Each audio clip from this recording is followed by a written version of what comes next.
오늘 본문의 말씀에서 주님께서는 제자들에게 기도를 가르치시면서 어느 불의한 재판관으로부터 응답을 받아낸 한 가난한 과부의 이야기를 비유로 말씀하십니다.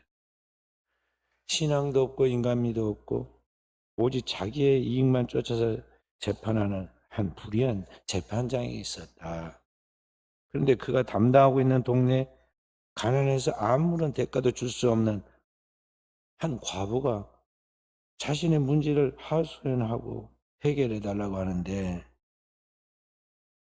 그게 보통 끈질긴 것이 아니라 매일 아침 눈만 뜨면 쫓아가서 자기의 문제를 풀어달라고 그렇게 하소연해서 처음에는 무시했다가 나중에는 견딜 수가 없어서 그 여인의 문제를 해결해 주고 말았다. 자, 이 세상에서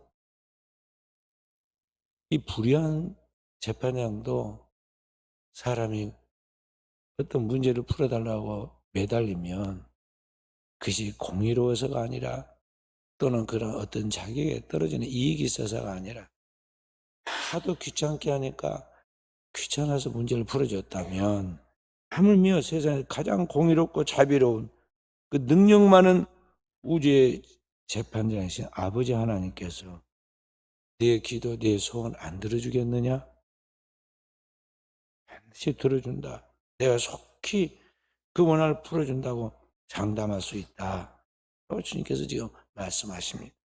그래서 주님께서 자기를 낮추시고 불의한 재판장과 자기를 비교해 가면서, 불의한 재판장도 소원을 들어준데 내가 내 사랑하는 자녀인 너희의 소원 안 들어주겠느냐? 꼭 들어주마. 그러니 기도할 때 낭망하지 말고 중단하지 말고 기도해라. 주님이 가르치십니다.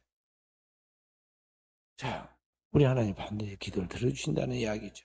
근데 주님의 마지막 말씀을 우리가 하시는데 지금 그 말이 굉장히 우리에게 중요한 말씀을 하고 있습니다. 여기 문제는 하나님이 문제가 아니라 너희의 기도를 받아서 그 기도 응답하시는 그 해주시는 하나님이 문제가 아니라 그 응답 받아야 할 대상인 너희가 그 축복을 받아야 하는데 그 축복 받을 수 있는 진정한 믿음을 가지고 있느냐 하는 것을 지금 여기 8절에 말씀하고 있습니다. 8절 말씀 함께 읽어봅니다. 함께. 내가 너에게 이르노니 속히 그 원을 풀어주시리라. 그러나 인자가 올 때에 세상에서 믿음을 보겠느냐 하시니라. 아멘. 여기 주님이 이 땅에 오실 때 이 세상에 하나님의 그 축복을 받을 수 있을 만한 그런 믿음을 가진 사람이 볼 수가 있겠느냐, 찾아볼 수 있겠느냐, 그 믿음 있는 자를 보겠느냐 하는 그런 말씀입니다. 충격적인 이야기는, 문제는 하나님께 있는 게 아니라 내게 있다는 거죠. 내 안에 믿음이 있는가를 보라. 마태복음에 보면 주님은 내 안에 믿음이 겨자씨만큼만 있으며 이 산을 들어 바다에 던지우라 해도 그것이 이루어진다고 그랬어요. 그런데 그 믿음이, 세상에서 가장 작은 씨가 겨자씨인데 겨자씨만큼만 해도 내 안에 그 믿음이 있으면 산을 옮기는데 내게 그 믿음이 있느냐? 믿음은 오늘 우리가 하나님을 믿는 것을 믿음이라 하는데 그 믿음이 있는가? 너의 자신을 돌아보라. 그런 것이죠. 그런 의미에서 오늘 또 우리는 무엇이 믿음인가?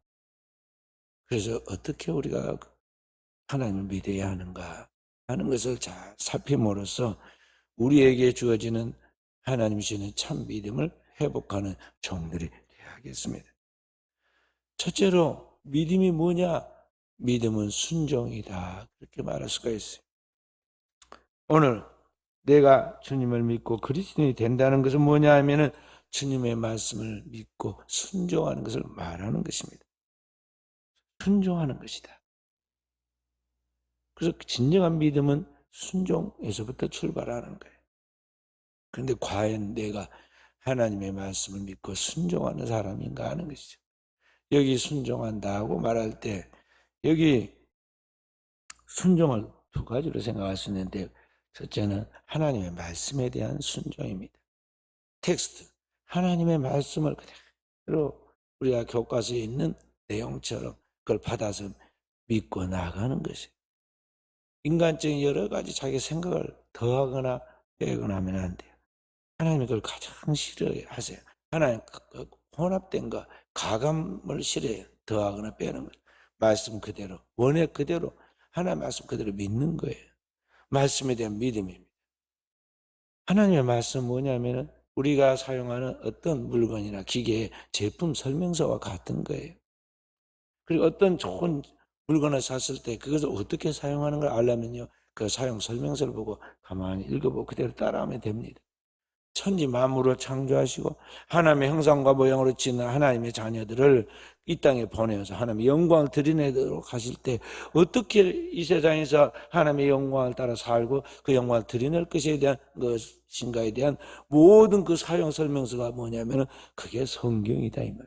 그래서 성경에 기록된 하나님의 말씀, 선포된 말씀, 그 하나님의 말씀을 묵상해서 그 말씀 있는 그대로 행하여야 우리가 하나님의 영광을 드리는 축복된 종들이 될 수가 있는데, 과연 그 하나님의 말씀에 우리가 순종하고 있느냐 하는 것이죠.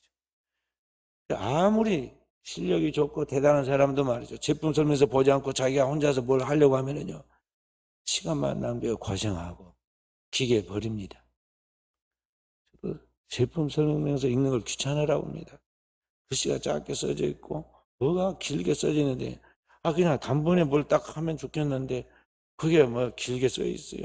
심지어는 자동차 보험 약관도 보면 그냥 보험 들면 되는데 길게 설명하고 또 거기서 기록해가지고 책으로 이렇게 두꺼운 것을 보내줍니다. 금방 버릴 것인데 돈 아깝게 책으로 다 보내요. 귀찮아서 제가 그걸 안 읽고 놔두면은요, 간단한 것도 몰라요. 그래가지고는 이게 어찌 되는 거인고. 이제 책을 안 보고 혼자서 이리저리 하면 잘 안 됩니다. 결국은 물어봅니다. 물어보면 그 갖고 미리 사용하는 우리 학생들은요, 잘 알아가지고 이거예요 그러면서 금방 똑딱딱딱 알려줍니다. 쉽구나. 알고 나니까 쉬운데 그 제품 설명서를 저는 안 읽어놓으니까는 그걸 모르는 거예요. 그래가지고 그걸 혼자서 막 이리도 해보고 저리도 해보고 시간 낭비를 많이 해요. 하나님의 말씀을 우리가 읽지 않고 하나님의 말씀, 성경에 기록된 하나님의 그 사용 설명서를 우리가 제대로 배우지 않고 우리가 인간의 생각을 따라서 이 세상에서 자기 마음대로 살아가니까 우리의 삶이 고달파지는 것이죠. 시간과 정력을 낭비하고 인생에 많은 문제를 가져온다는 것이죠. 그래서 우리는 하나님을 믿는다고 말할 때 구체적으로 하나님의 말씀을 믿는 것이고 그 하나님의 말씀을 믿고 순종하는 것이다 하는 것을 알아야겠어요. 하나님의 모든 말씀에 전적인 순종, 전폭적인 순종이 필요해요. 구약의 사울이라는 왕은 왕이 되었다가 하나님으로부터 폐위됩니다. 왜냐하면 그가 왕이 된 다음에 하나님 말씀을 그대로 순종해야 하는데 사람의 말을 청종해서 하나님의 말씀을 자기 마음대로 해석을 잘못했어요. 그리고 말씀을 순종하지 않으니까 하나님께서 그를 버리십니다. 내가 내 말을 버렸으니 나도 너를 버려 왕이 되지 못하게 하겠다고 하나님 말씀이 한번 선포되니까요. 아무리 자신이 그 왕위를 지키려고 발버둥을 치고 수단 방법을 다 행했지만 결국에는 비참하게 자신만이 아니라 가정 그리고 그 나라까지 완전히 멸문지화를 당하는 것을 볼 수가 있습니다. 오늘 여러분과 저는 우리 자신을 생각하면서 내가 하나님 믿는다고 말하지만 내가 과연 어떻게 하는가 우리 자신을 생각해 보아야 합니다. 항상 무슨 일을 결정할 때 하나님 말씀에 기초해서 무엇을 결정하는가 아니면 내 생각을 쫓아서 내 임의대로 하는가 우리는 우리 자신을 보라 하는 것이죠. 지난 주간에 설 명절 그러한 대명절 같은 명절을 지켰는데 추석 명절을 지켰는데요.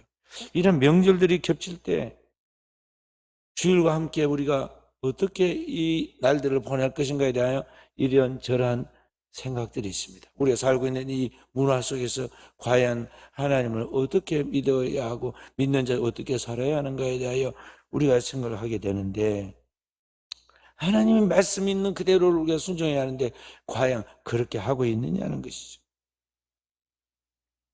세상에 영향을 줘야 하는데 세상에 영향을 받고 있다는, 명절만 되면 영향을 받아요. 어둠의 세상에 빛이 비치듯이 오늘 세상에 비치신 그리스도인이 세상 속에서 세상의 문화를 변혁시키고 세상 속에 그리스도를 보여줘야 하는데, 오늘의 우리가 그렇게 살아가고 있는가 하는 것이죠. 금방 사람의 말에 영향을 받고 사람의 눈치를 보고 결정적인 순간에 하나님의 말씀을 듣는 것이 아니라 사람의 말을 듣고만 합니다. 사람의 말은 그 순간에는 위기를 모면하게 해주지만은 하나님 말씀은 영혼을 살리는 것이기 때문에 우리는 잠깐 사람으로부터 위협당하고 좀 사람으로부터 불편하게 대우받는 거기에 두려워하지 말고 하나님의 말씀을 그대로 지켜나가는, 과연 그 말씀에 대해 순종하느냐 하는 것이죠. 두 번째로, 오늘 우리가 주님을 믿는다는 것은, 순종하고 나간다는 것은 주어진 상황에 대하여 순종하는 것을 말하는 것입니다. 내가 처한 그 상황에서, 그 주어진 그 상황이 하나님의 말씀대로 순종해 나갔더니 나에게 다가오는 시련들, 나에게 다가오는 환경들에 대하여 그것을 내가 받아들이고 나가는 것을, 그것을 말한 것이다 하는 것이죠. 찬송가 384장에 찬송, 나의 갈 길 다 가도록 예수 인도하시니 하는 찬송이 있습니다. 이 내 주 안에 있는 군을 어찌 의심하려 하는 이 찬송 계속 우리가 은혜롭게 많이 부르는데요. 이 찬송은 우리가 생각할 때 천재적인 음악가가 작사하고 작곡하는 그런 것을 생각하지만 전혀 그렇지는 않습니다. 오늘 이 찬송을 작곡한 사람은, 작사한 사람은 하니 크로스비라는 사람인데요. 소경으로 일생을 산 사람이에요. 앞을 보지 못한 사람입니다. 그분이 이 찬송을 작사하고 또 이 찬송을 많은 사람들이 불러서 은혜를 받게 만들었는데, 그 찬송의 가사에 보면 감사가 있고 자기의 주어진 그 모든 환경 속에 어찌 감사하지 않을 수 있는가, 그 믿음대로 살아가는 사람은 만사 형통하리라고 막 찬송을 그게 작사했어요. 생각해 보세요. 앞이 보이지 않는 그는 앉으나 서나 들어오나 나가나 온통 걸림투성이고 하는 일이 너무나 어려운 투성일 것인데 어떻게 자기가 가는 길이 만사가 형통하겠어요? 그런데 그렇게 찬송합니다. 그 이유는 단 한 가지입니다. 자기가 지금 소경이지만 자기가 처한 그 상황이 하나님의 은총이라는 것을 그대로 받아들이고, 눈을 감고 있지만은 하나님께서 자신의 주어진 모든 것을 다 영적으로 볼 수 있기 때문에 영적으로 만사가 형통하다고 그렇게 찬양할 수 있었던 거예요. 주어진 환경을 받아들이고 그 가운데서 하나님의 뜻이 무엇인가에 대한 하나님의 말씀을 생각할 때 그와 같은 찬송이 나오게 된 것입니다.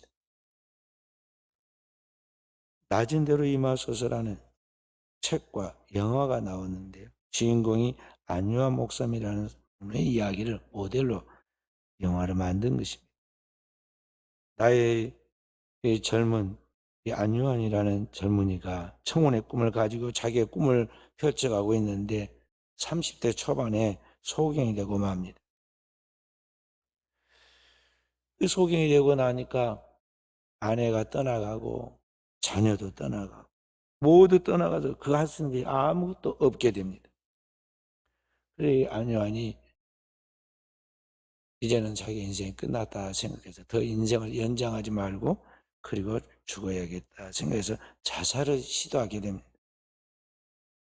그러던 그가 그 죽음의 자리, 절망의 끝에서야 하나님을 찾게 되고 하나님을 다시 만나게 됩니다. 그래서 그가 하나님을 만나고 변화된 다음에 가장 먼저 한 일이 뭐냐면 자신이 소경이라는 그 사실을 받아들이기 시작하고 그 사실 앞에 순종하게 됩니다. 나와 함께 하시는 그 하나님이 나에게 해로운 것을 주실 리가 없는데 나의 눈을 감겨, 그것은 무엇이냐? 그것을 통해서 하나님이 더 큰 영원한 세계를 주시고 싶어 하는 것이구나 하는 걸 깨닫고 그 환경을 그가 받아들입니다. 그래서 그때부터 이 안요한 목사님은 맹인들을 위한 선교를 하게 되는데 그 이름이 알려져 많은 곳에서 불러서 집회를 하게 됩니다. 미국에서 열린 어느 집회에서 그 집회에 참석했던 교인 중에 안과 의사가 있어가지고 그분이 끝나고는 집회가 끝나고는 그에게 이야기를 합니다. 목사님, 내일 낮에 목사님 시간 내서 저희 병원에 한번 오시면 제가 진찰 좀 한번 해보겠습니다.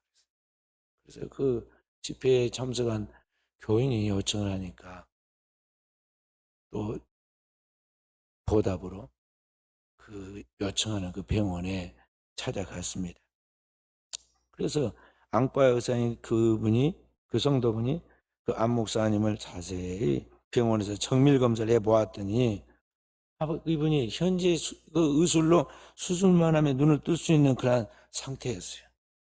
눈에는 절대 이게 회복이 안 되는 눈이 있고 개안 수술을 하면 눈을 뜰 수 있는 눈이 있습니다. 우리나라의 그 실로암 안과병원이라는 병원이 일찍이부터 거기에서 개안 수술을 해줍니다. 개안 수술 하는데 눈 한쪽 개안하는데 30만 원 듭니다. 지금 옛날에도 그렇고 지금도 그래요. 두 개 하면 얼마예요? 60만 원.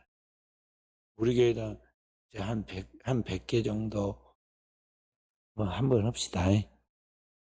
우리 교회 100명만 되면 한 사람이 하나씩 해가지고 자 그렇게 하면 되잖아요. 100명 이렇게 이제 우리가 개안수를 그래도 한 번 할 때 한 100개 정도 해야지 몇십 개 하면 되겠어요. 이 개안수술을 하면 이번에 될 수 있는 뜰 수 있는 눈이었어요. 그래서 의사도 기뻐하고 이 목사님도 기뻐했습니다.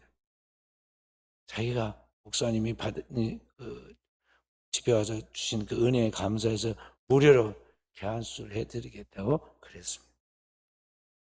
그래서 감사했는데 다시 한번 하나님 앞에 기도를 해보면 목사님이 거절했습니다. 내가 두 눈을 뜨고서도 하나님을 잃어버렸는데 정반대로 눈을 감고 나서야 눈이 감기고 나서야 드디어 하나님 찾고 하나님 만났고 하나님의 은혜를 경험했는데 꼭 내가 눈을 떠야 할 이유가 무엇이겠느냐. 그래서 그가 결정을 하고는 그분에게 이야기했습니다. 나는 평생 이대로 눈을 감고 살겠습니다. 눈을 감고 더 큰 은혜를 경험했고 앞으로도 그러하리라 믿기 때문에 구태여 눈을 뜨고 싶지 않습니다. 그래서 그분이 그 수술을 거절하고 평생 그렇게 눈을 감고 살았습니다. 우리 교단이지만 신람 안과병원, 아시아에서 가장 큰 아이센터라는 병원을 지금 운영하고 있는 김선태 목사님도 그분도 눈을 뜰 수 있는데 뜨지 않고 그냥 그대로 하고 있어요. 그래서 사랑하는 귀한 성도 여러분, 여러분과 제 삶 속에 꼭 내 생각대로 내 뜻대로 안 됐다고 우리가 좌절하고 원망하며 그렇게 나가서는 안 되는 것입니다. 오늘의 나의 삶의 실패가 내가 생각하고 있는 것까지 되지 않아야 있다고 하여서 내 삶이 원망이 되느냐. 그 모든 환경 속에서 나를 다루시고 만들어 가시고 나를 통해 이루시는 하나님의 그 역사라는 것을 우리 알고 그 상황에 우리가 순종하는 하나님의 은총으로 받아들이고 나아가는 그러한 자세가 필요한 것입니다. 시편 34편 10절에 다윗은 이렇게 노래했습니다. 시편 34편 6절 말씀 10절 말씀 함께 젊은 사자는 궁핍하여 줄일지라도 여호와를 찾는 자는 모든 좋은 것에 부족함이 없으리로다. 아멘. 하나님을 찾는 자에게는 결코 부족함이 없다. 하나님 그렇게 만드신다는 것입니다. 두 번째로 믿음이 무엇이냐? 참된 믿음은 용기다 하는 것입니다. 주어진 상황에 하나님의 말씀을 순종하는 것이 신앙이라면 내가 어떤 상황에 주어지는지 그 상황에서 하나님의 말씀에 순종해 나가야 하는데 그 순종하는 것에는 용기가 필요한 것입니다. 그런 의미에서 진정한 믿음은 용기다 하는 것입니다. 성경에 나와 있는 모든 믿음의 용사들은 다 용기 있는 사람들이었음을 볼 수가 있어요.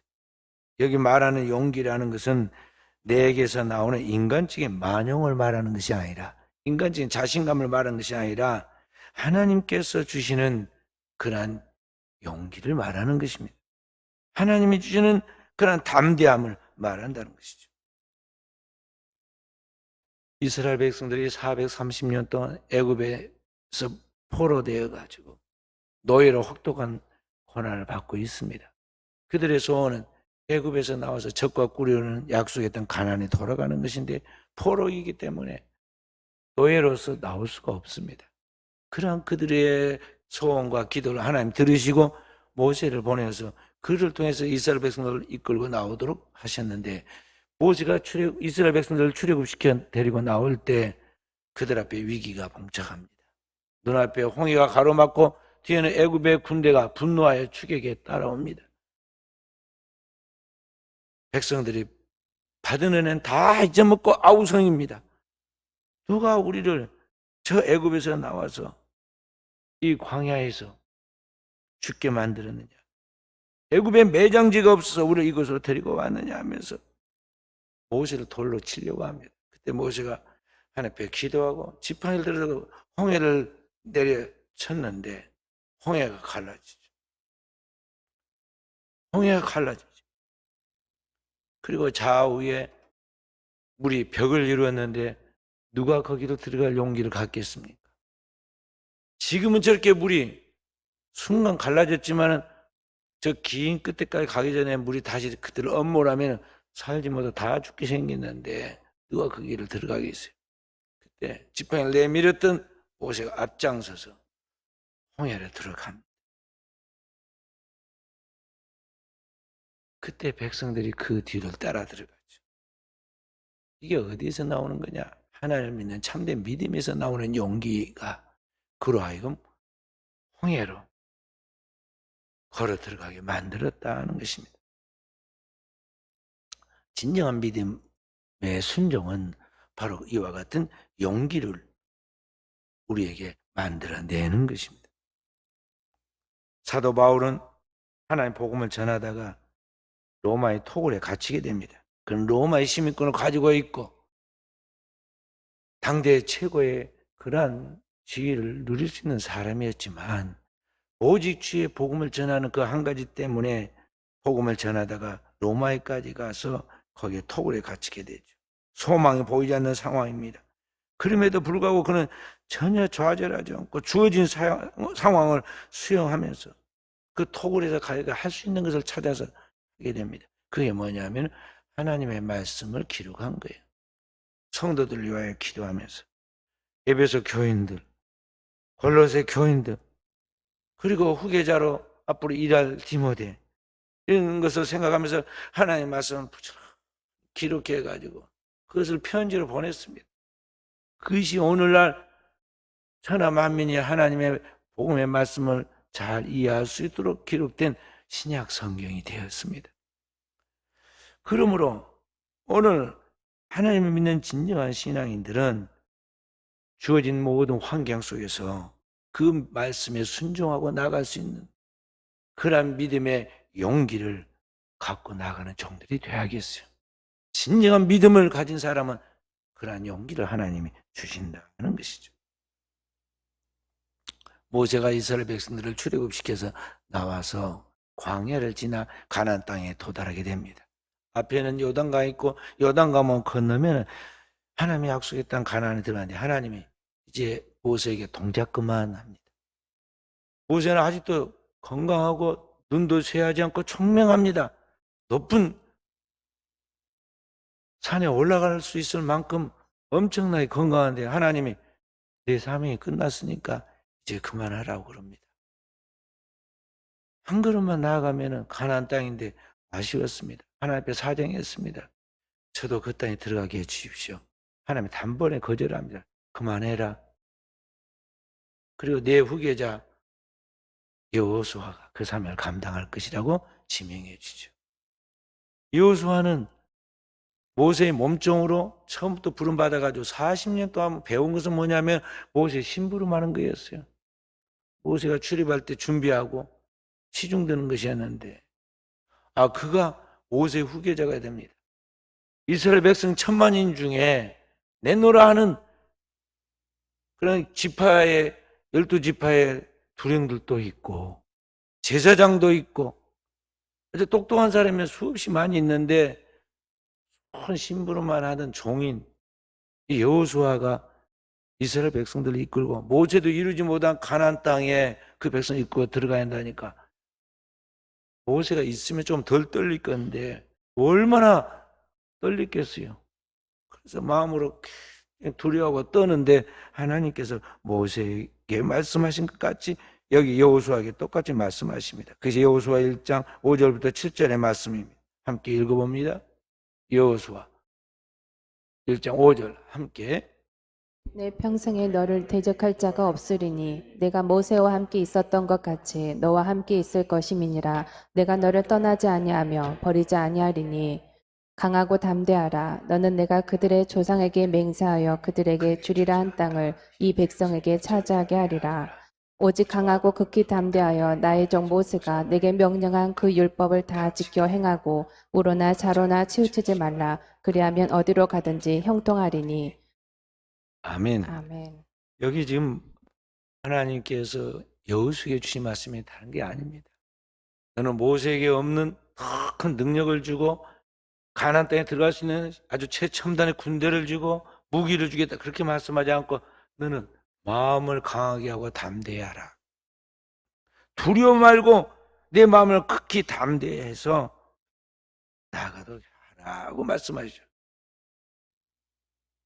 그러니까 한마디로 여기 여호수아에게 믿음은 용기다. 너는 모세와 함께한 것 같이 내가 너와 함께 해줄 것이니 그 말씀을 붙들고 용기 있게 담대하게 나아가라. 그런 말이에요. 그러면 내가 네 믿음대로 내 믿음의 용기대로 내가 너와 함께 해주겠다. 그렇게 하나님이 지금 말씀하신 것이죠. 그렇게 해서 여호수아가 모세가 이루지 못했던 가나안 땅의 정복을 완성합니다. 쉽게 정복을 해요. 모세가 이스라엘 백성들이 이끌고 가나안 땅에 도달하기는 40년 걸렸는데요. 여호수아는 가나안 땅을 그냥 단숨에 정복해 버립니다. 그게 어디서 나오는 것이냐? 하나님의 말씀을 믿는 믿음에 순종하는 데서 나오는 용기라는 것이죠. 믿음의 담대함. 그래서 그리스도인은요, 하나님의 말씀을 실천하려고 할 때 사람의 눈치, 환경, 여론 여러 가지 보면서 떨립니다. 그거 바라보지 말고 주님 한 분 바라보고 그 하나님의 말씀을 믿고 용기 있게 믿음의 선진들이 담대하게 홍해를 건너듯이 요단강을 건너듯이 가나안 땅을 진군에 들어가듯이 그렇게 나아갈 때 하나님이 그와 함께 하신다 하는 것을 우리가 알아야겠어요. 세 번째로 믿음은 시선이다 하는 것입니다. 믿음은 나와 함께 하시는 하나님을 내 눈으로 바라보면서 사는 것이다 하는 것이죠. 하나님을 향한 그 시선, 이걸 끝이지 않고 나가는 그게 믿음이라는 것이죠. 아무리 내가 용기 있게 그리고 일을 잘한다 해도 오늘 내 안에 진짜 하나님을 향한 확실한 믿음의 시선을 갖고 나가지 않으면은 자칫하면 그게 잘못될 수가 있어요. 그래서 오늘 우리는 하나님을 믿나 말할 때 하나님을 향한 똑바른 영적 시선을 가지고 나갈 수 있는 훈련이 되어져야 돼요. 어떤 환경 속에서도 어떤 상황 속에서도 눈을 돌리지 아니하고 거기에 함몰되지 아니하고 거기에 침체되지 아니하고 나아갈 수 있는 하나님만 바라보고 나아갈 수 있는 하나님을 향한 시선이 다 붙잡혀 있는 그게 믿음이라는 것이죠. 하나님 쓰시는 사람들은요 일단 다 하나님의 구별시킵니다. 구별시킨 다음에 그들을 어디로 데려가냐면 하나님만 독대할 수 있는 자리, 높은 산이 되었든 아니면 광야가 되었든 그곳으로 이끌어 가시죠. 그래서 모세를 호렙산으로 부르시죠. 그래서 40년을 거기서 하나님만 바라보도록 그의 시선 훈련을 시킵니다. 애굽의 번영된 환경 속에서 40년을 살았는 것 때를 다 벗길 때까지 40년 동안 호렙산에서 하늘만 바라보고 광야에서 지내게 하죠. 여기 광야는 풀 한 폭에 물 한 방울 없는 곳입니다. 아무것도 보이는 것이 없고 오직 새파란 하늘만 바라보이죠. 그 하늘을 바라보면 하나님만 생각하도록 만든 것입니다. 그곳에서 삶과 죽음에 대한 집착을 다 버리고 나가도록 금식하게 만들죠. 그래서 하나님 쓰는 제자들이 보면 이 광야에서 금식하며 기도합니다. 우리 교회 1층에서 지금 이제 식당으로 내려가는 지하로 가는 그 계단에 보면 호렙산 그림을 제가 거기 사진을 찍어다 뒀는데요. 거기 보면 뭐 거기에 풀이 있던가요? 나무가 있던가요? 우리나라 같이 이렇게 아름다운 경치가 아닙니다. 그게 영적인 것이라고 생각해서 우리가 참 신성하게 보니까 괜찮게 보이죠. 그게 돌산이지. 아주 황량한 돌산이 뭐 멋있는 거 아니잖아요. 하나님께서 이 해발 2285m의 산형 이 호렙산에 무엇을 올려놓고는 하나님만 바라보고 하나님만 생각하게 훈련한 것입니다. 우리의 시선이 하나님만 향하도록 훈련을 해야 한다는 것이죠.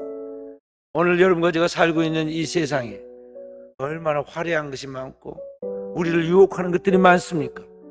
그러나 우리는 하나님만 바라보도록 우리의 환경을 사막화해야 하고 광야로 만들어야 하고 그리고 내 영혼의 시선을 높이 들고 하나님만 바라볼 수 있도록 나아가야 합니다. 교회가 바로 여러분과 제가 하나님과 만나는 영혼의 광야이고 이 교회가 하나님의 산이 이곳에 구별된 하나님의 백성들이 하나님만 바라보도록 하기 위해서 하나님이 이 동산을 구별시켜 두었는데 과연 우리가 그러한 영적인 삶을 살아가고 있는가 하는 것이죠.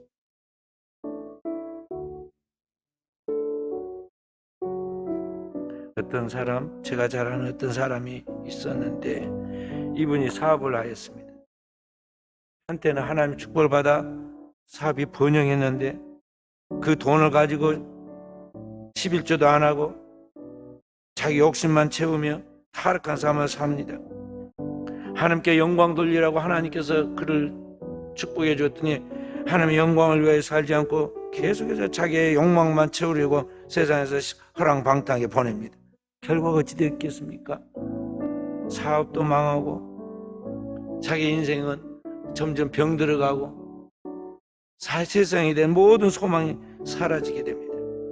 사람은 어려워져야 하나님 찾아요.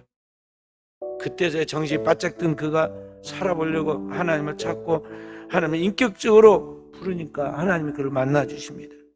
그리고 확실하게 은혜를 받고 나니까 자기가 돈만 생기면 꼭 사고를 치는구나. 그러고는 자기가 두 가지 결심을 했습니다. 한 가지는 자기 개인적으로 집을 소유하지 않아야겠다.